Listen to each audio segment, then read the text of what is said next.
Hulk, আমার বাবা সরকারি চাকরিজীবী ছেলের সাথে আমার বিয়ে ঠিক করেছে। আমি আর তোমার সাথে থাকতে পারবো না। তুমি ভালো মানুষ, কিন্তু তুমি একটা ভোদাই।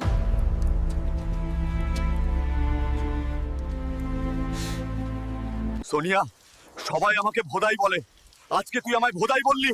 না, আমি এবার নিজেকে প্রমাণ করব। বাবা মা, তোমরা ভালো থেকো। আমি চলে যাচ্ছি। যেদিন বড় কিছু করতে পারবো সেই দিন আমি ফিরে আসব। বিদায়। মারা খা খা। আমাকে অনেক প্রচেষ্টা করতে হবে।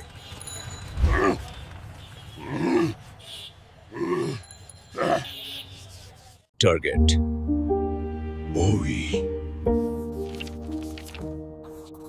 BCS cadre. ওয়েলকাম হাল্ক, তুমি এখন বিসিএস ক্যাডার। ভালো কাজ করো এবং দেশের মানুষের জন্য সেরা চেষ্টা করো। শাবাশ।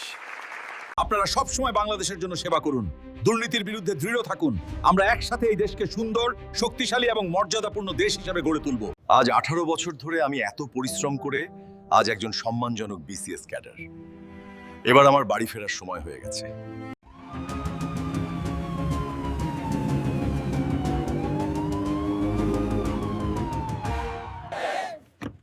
বাহ, আজকে এই ভোদাইকে মানুষ কত সম্মান দেখাইতেছে, দেখলে সত্যিই ভালো লাগতেছে। সোনিয়া, ওই সোনিয়া, কই তুমি? সোনিয়া, বাইরে আসো। দেখো, তোমার ভোদাই হাল্ক তোমার সাথে দেখা করতে চলে আসছে।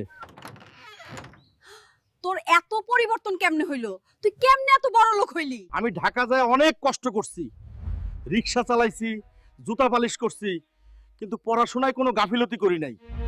সব সময় কঠোর পরিশ্রমের মধ্যেও পড়ালেখা করছি। আজকে আমি বাংলাদেশের একজন বিসিএস ক্যাডার হইছি। আশা করি এইবার আমাকে তুমি ফিরাই দিবা না। এটা তুই কি কস?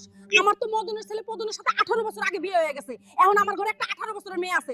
আমি এখন তোরে কেমনে বিয়ে করব? ধুল্লারা, তোরে কেডা বিয়া করব আমি? আমি তো তোর মাইয়ারে বিয়া করতে আইছি। মা, আমি রাজি। আমি তোমার এক্স বয়ফ্রেন্ড হাল্ককেই বিয়ে করব। ঠিক আছে জামাই বাবা। আমিও রাজি।